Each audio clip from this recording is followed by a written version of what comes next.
Hey, what's up? This is Zedz.exe, and I am back after a really long break with the Unburied Truth podcast. Now, some of you may be wondering, Zedz, where you been for the past, year? Guys, things have been weird for me. I didn't mention it on the show at the time, but at the beginning of last year, I lost my dad, and I guess that sort of sent me into a tailspin, and things for the Z-Man got kind of weird for a while. I got into a dark place, dark headspace, and let's just say that I had to step away. And to be honest, with all of you, for the past better part of a year, been in an institution, getting the help that I needed, and now I'm back and ready to dive back into the one thing that was a constant for me, and that is bringing you guys the truth, the unburied truth of the world around us. But guys, some strange things are happening, man. So I got home and everything was exactly as I left it, or at least it seemed to be, minus the layer of dust.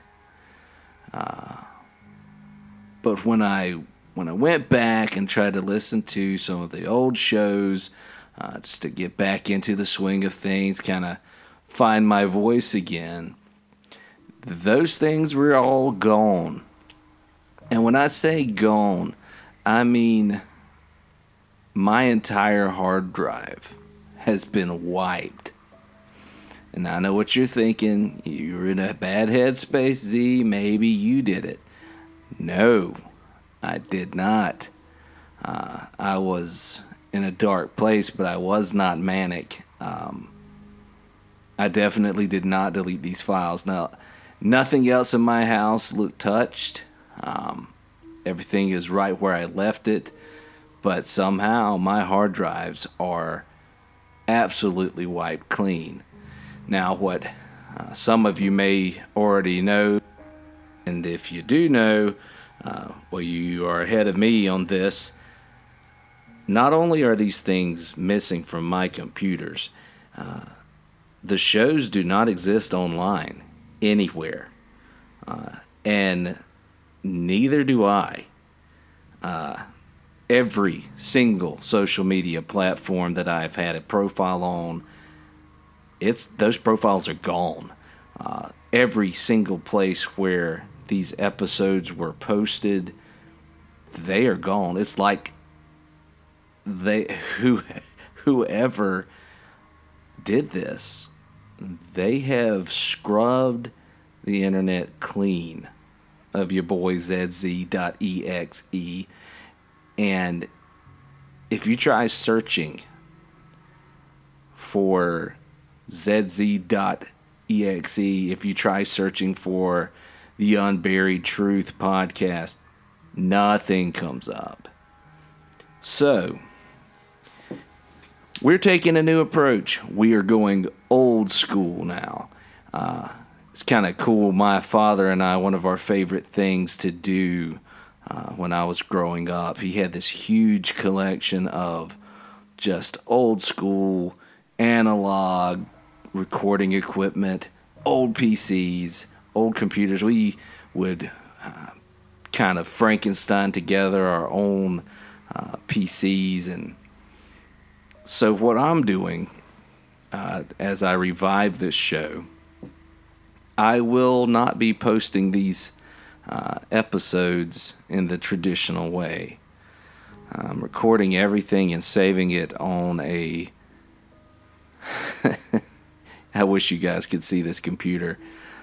This really cool, just old school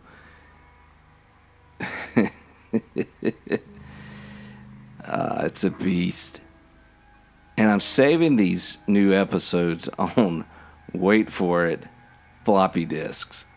Now, the quality may be a little less than desired, and the compression may be terrible, but if I store these on physical disks, that means I can keep them with me. Now, I'll be uploading them to a number of third-party systems to get them out to you. And the people who are looking for it, the people who want it, my people, you'll find me, you'll find them. So, after a long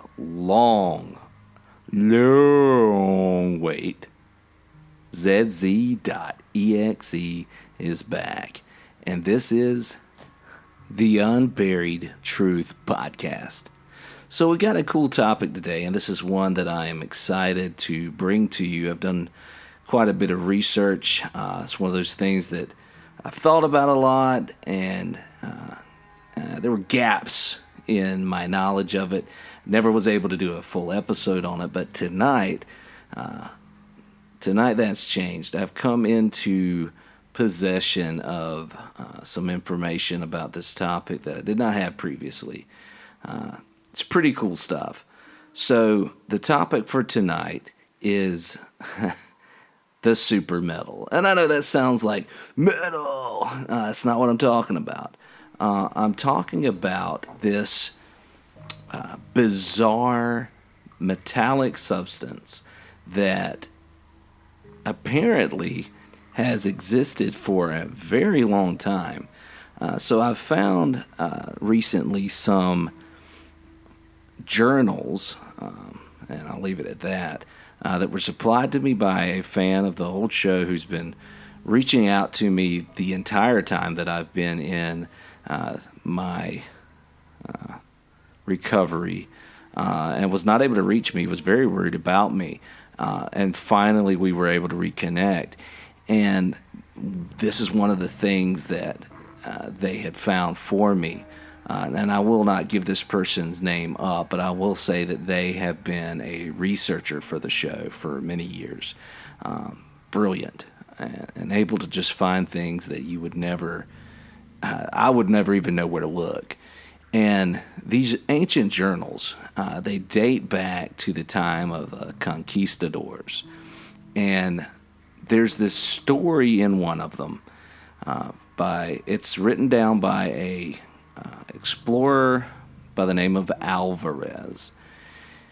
And this Alvarez, when he was exploring in the New World, and the location of his discovery is fairly vague.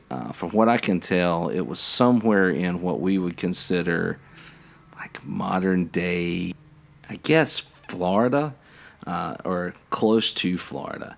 And this Alvarez, Alonso Alvarez, was a cartographer, and he was sailing around this area of what is now Florida, and apparently he found a cave, and in this cave was a series of not paintings per se, but more like etchings that some native people at some point in time had carved into the rock. And according to the notes in this man's journal, these carvings reflected a number of human figures along with what looked like a gigantic rock falling from heaven or from the sky. And there were all these people holding really bizarre shaped objects. Just not swords, not spears, but just really strange shapes. And there also seemed to be something like a map that was drawn on this wall. Now, Alvarez, instead of just taking this information and making his own version of a map, trying to copy these details, and then moving on, he decided, I don't want anybody else to find this. So apparently he destroyed these original etchings, which sounds like a bad idea to me. That's how you end up getting cursed.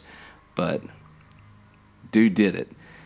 And apparently over the next couple of years, he played with the idea as he was mapping and the coastline of Florida and the states around that area, of course, long before they were states. He was able to figure out where he thought this map from this cave was pointing. And apparently there was a small island, and he had finally managed to locate this island. And in the island, or on the island rather, he found a village. And when I say a village, he does not describe anything like a massive group of people that would have been living there. This was a village, is probably being generous. He described maybe 3 or 4 huts that he could see. They were just grass hut, thatch roofs, nothing advanced. But there was a staircase leading up the side of a cliff, which was rising up out of the center of this island. Not a very tall one, apparently, easily scalable. And Alvarez and a few of his men set off to scale this hill. When they got to the top, they found the remains of a man. And this man was nothing but skeletal remains at this point. But what Alvarez describes is that the man had a crown, not a pronged crown like you would see in Europe, but a headdress more similar to what other tribal native groups wore at the time, but it was made of what looked like a type of gold. Now, Alvarez describes this gold as being brighter than copper, but darker than pure gold. He describes it as having sort of a tarnished... I'll give it to you exactly the way he puts it. He says that the gold, though shining, seemed always to be perpetually in the shade of some non-existent tree. So, the best I can understand, it seems like it was just a darker gold than what he had ever seen before, which that's not strange in and of itself. What was strange was that he describes this gold crown as something that continued down the face of this man and coated the entire skull. So his initial plan was, well, let's see if we can just take this head loose from the body, which easily was accomplished.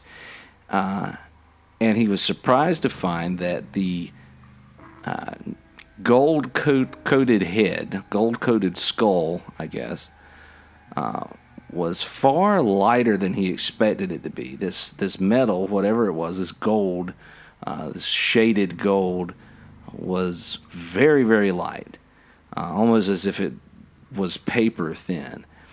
And the next thing that happens, and this is wild, he's holding this skull, he's touching this gold that's surrounding or coating the skull, and he's thinking to himself,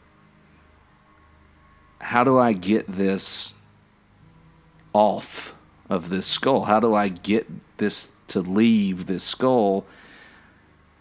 And as he's thinking it, as though it responded to his thoughts, the gold he says in his journal, began to drip like wax from the skull and puddled on the ground, where it formed into a perfect circular shape.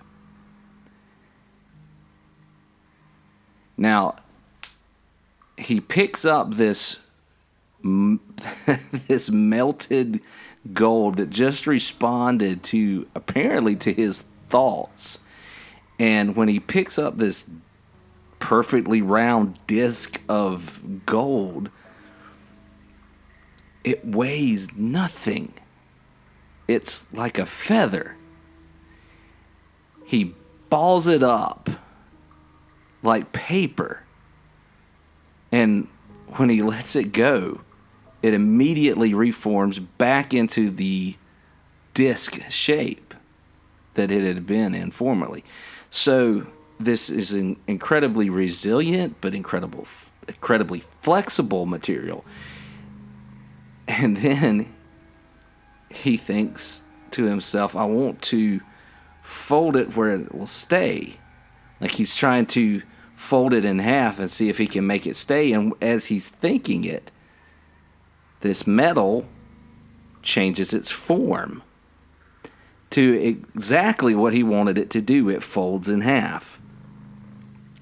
And then he writes in his journal that what first came to mind in that moment was the story from the Bible, from the book of Exodus, when God gives Moses this, and those of you who don't know, Moses was a prophet.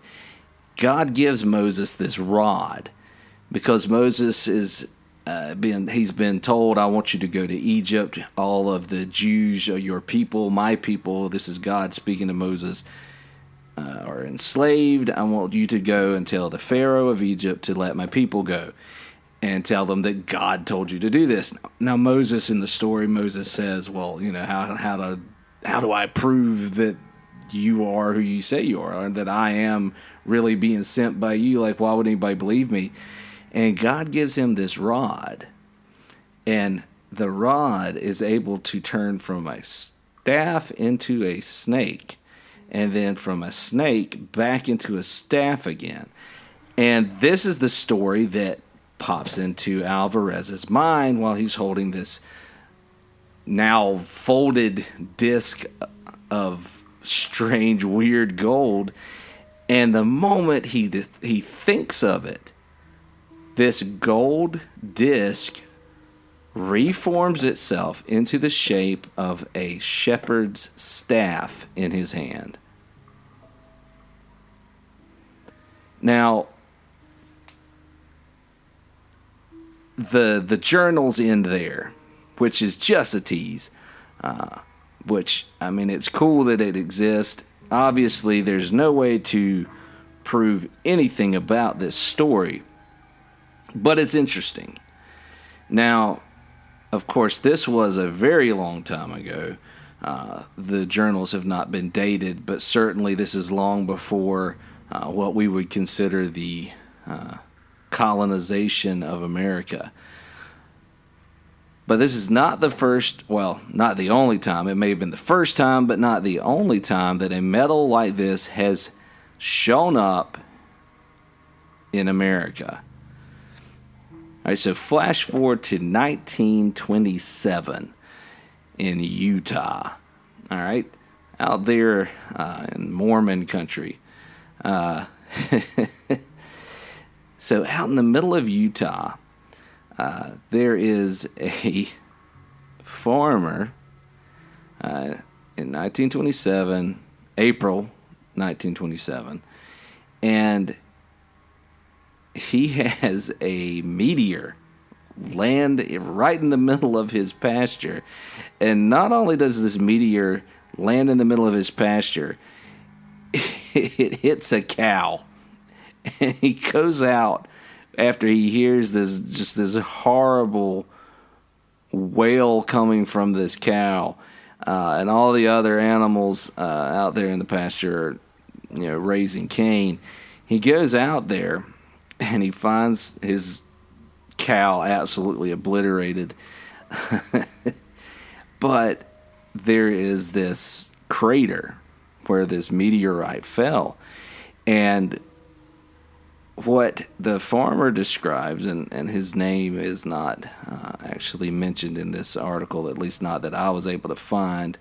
I've found other articles that briefly mention the story, but not to the same level of detail about what he found. And none of the sources I could find actually contained his name. So, again, we take these stories with a grain of salt, but it's interesting. So he looks down into this crater, he sees this rock, and he expects it to be very hot. It just fell out of the sky, and apparently it was glowing red at the moment when he first sees it, but very quickly the red color sort of dissipated, and what was left behind was what he described as a shiny metallic ball. All right, so typically, and what threw him off is that typically a meteorite is jagged and cratered and looks a lot like just a huge rock. But here in this crater was a perfectly formed shiny metal ball, a sphere, and he could see his reflection in this sphere, and what it looked like to him, or what he reported, was that it had sort of a bluish tint. All right, so not the same as what we saw in the journals of Alvarez, but definitely not a typical meteorite. All right, so he picks it up. He's careful at first when he touches it, but it's cool to the touch. He picks it up, and just like with the strange shaded gold from the Conquistador's journal, this metal is incredibly light. He describes it as weighing less than one of the chickens on his farm, which I guess was a good metric for him.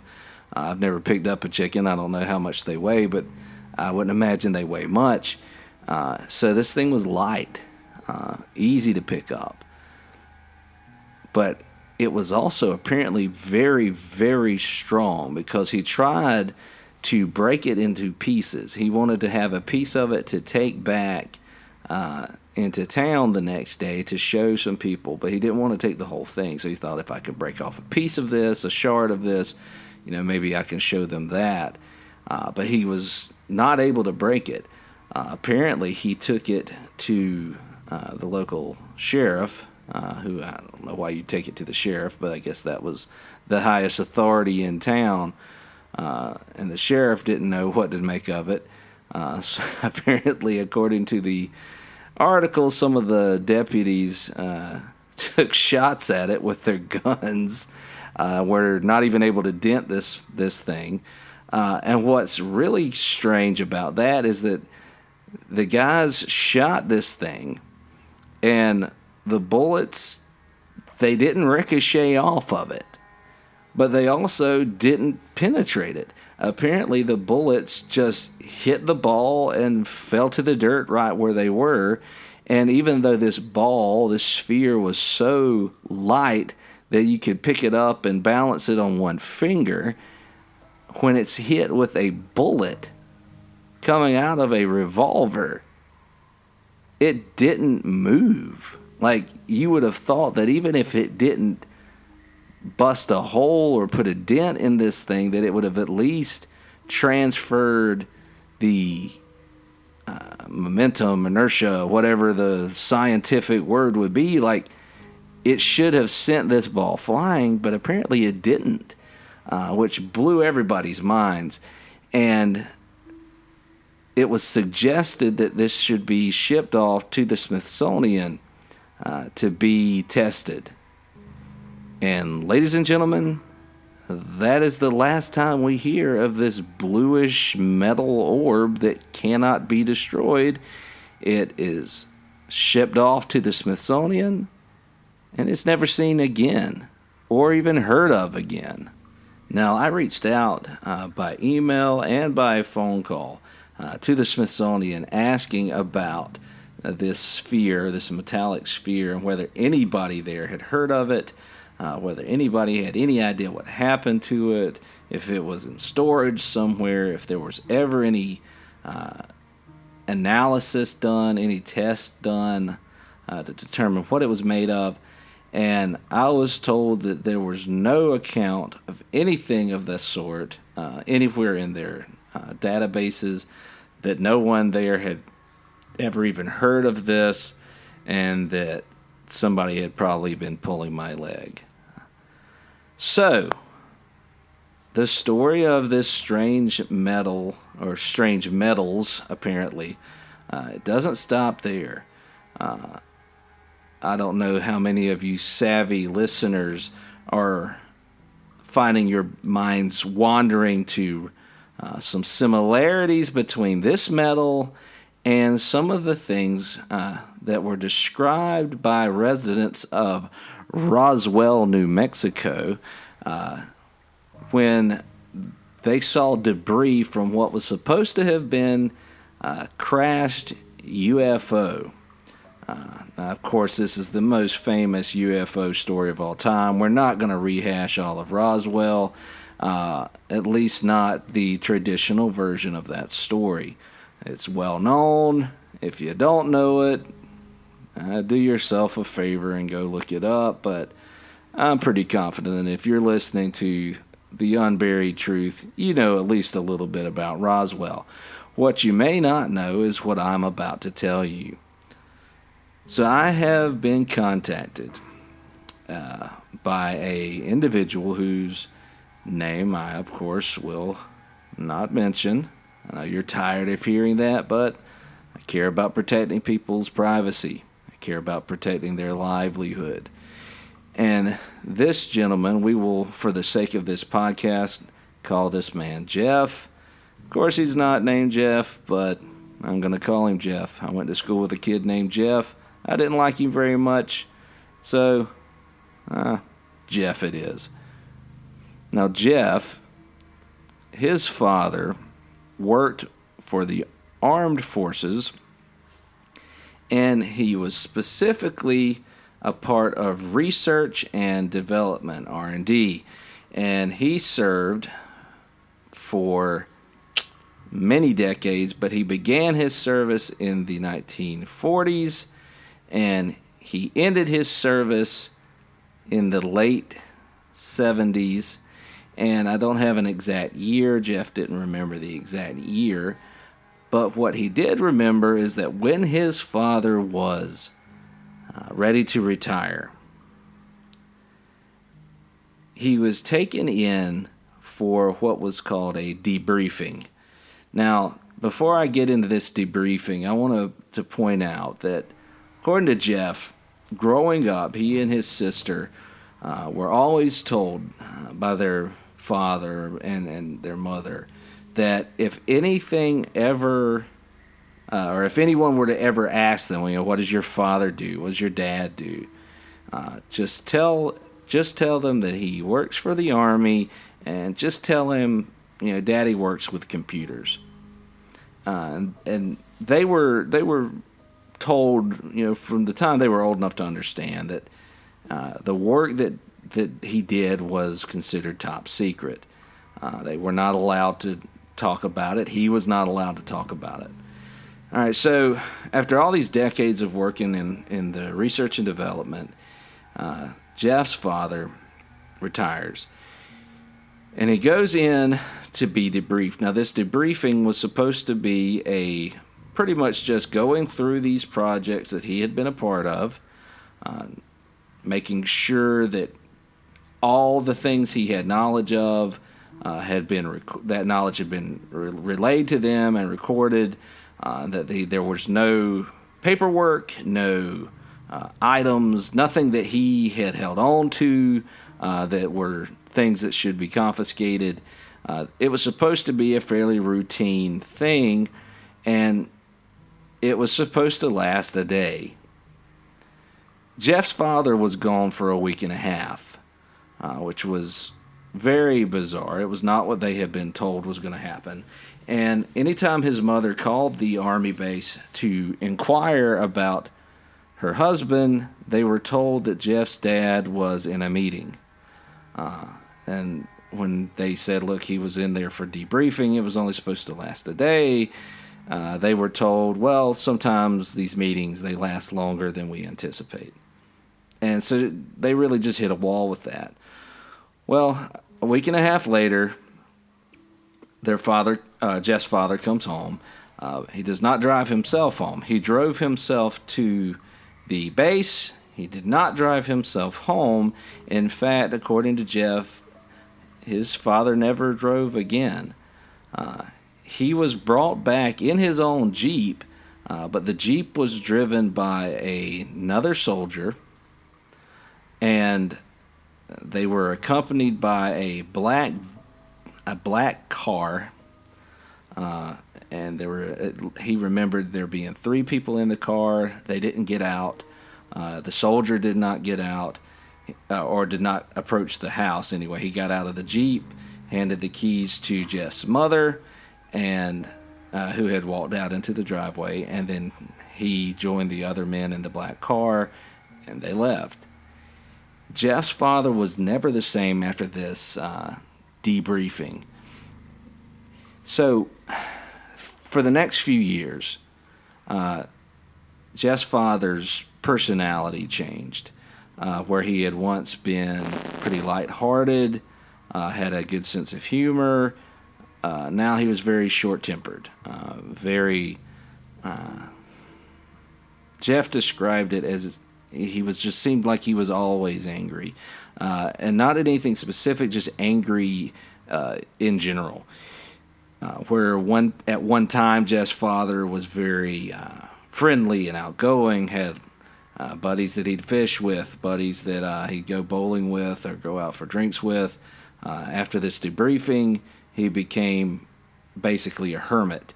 And again, he wouldn't drive a car or a Jeep. Like he didn't even like leaving the house unless he was absolutely forced to. And when he was forced to leave the house for whatever reason, he was very uncomfortable the entire time. Jeff remembered his father being just paranoid anytime he left the house. And that paranoia got worse. And at some point, his father started talking. He started telling the family about some of the things he had seen, some of the things he had worked on, some of the products that had been developed. And one day, Jeff said that this was around early 90s. Jeff said their family was watching television, and the show that they were watching had a segment about Roswell, New Mexico, this supposed crash of a UFO. And as the family was watching this segment, Jeff's dad got increasingly more agitated. It was for whatever reason, it was clearly bothering him. Now, on the episode, it described some people were saying that they had seen debris from this thing, this craft that had crashed. And what they described was this metal that looked like paper, was very thin, very strong, but very lightweight.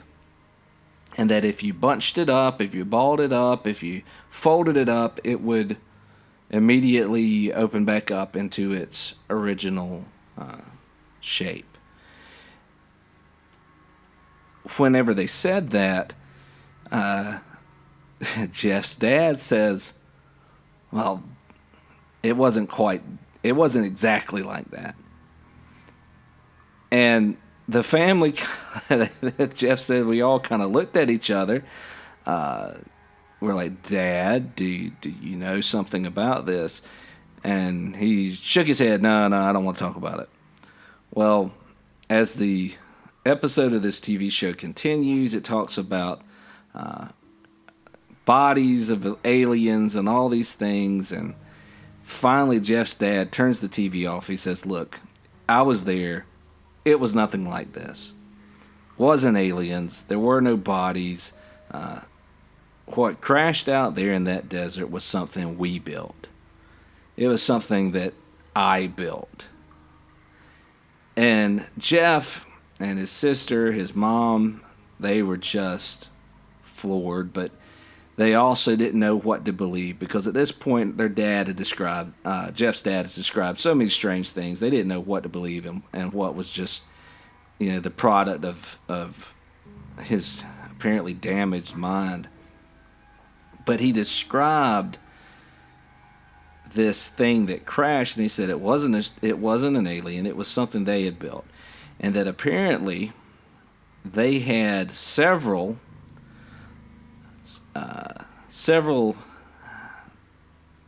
deposits they had found of this strange kind of metal, and there were different types.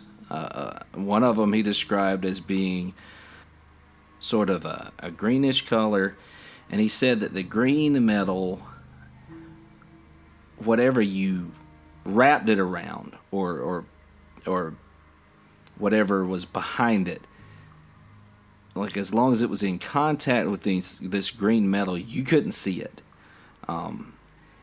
which is, he claimed, was where the reason why most of these UFOs, they disappear super quickly. He says it's not that they're moving so fast, it's just that they're made out of this metal, and the soldiers inside can activate this metal with their minds, Jeff's father says, and go invisible.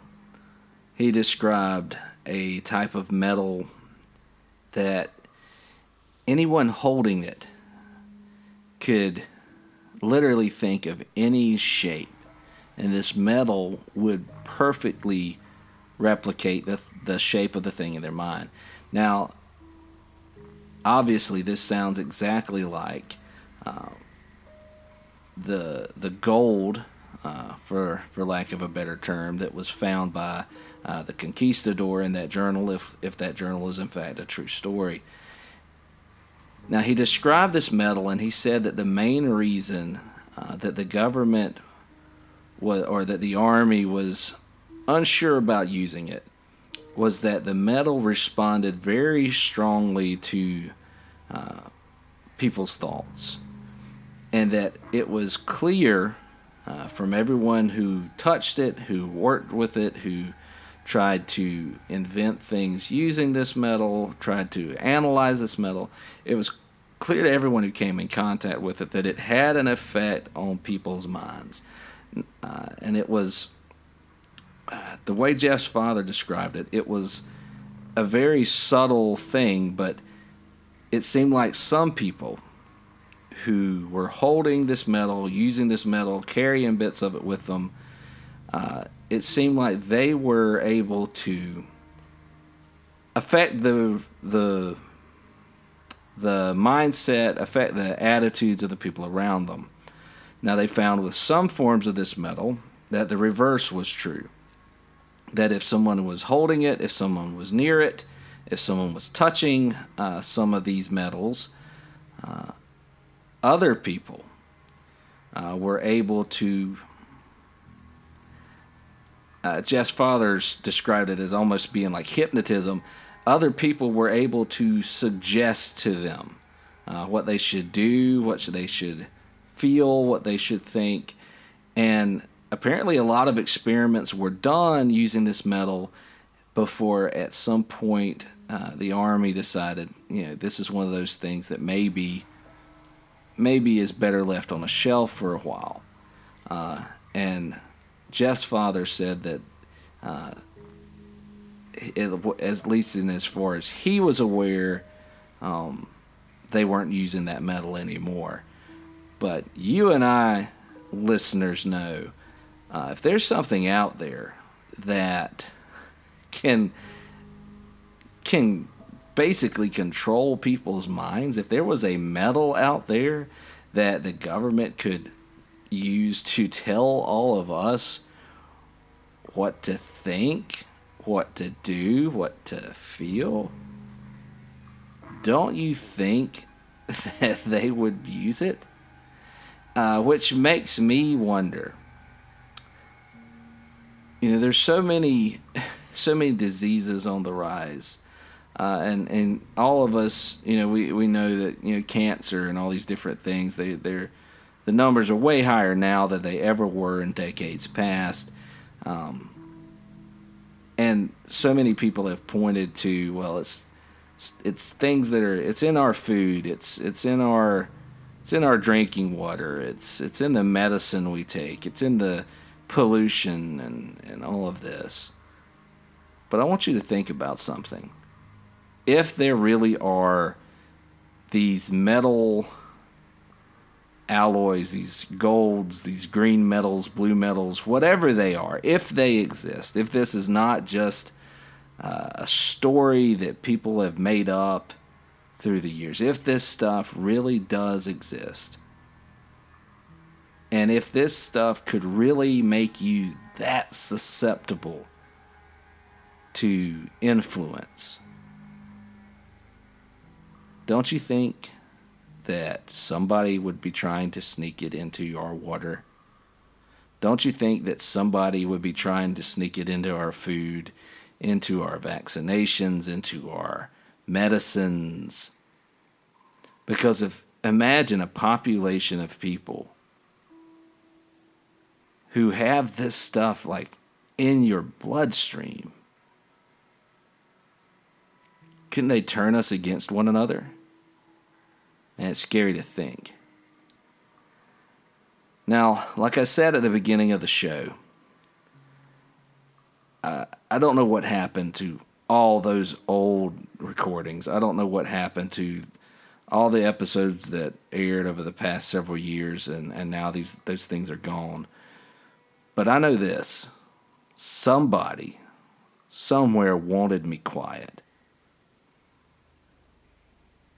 And maybe it's because they're scared of us finding out what they have, what they know, what they can do. This is Zedz.exe, the unburied truth. Until next time, be careful. It's a dark world out there.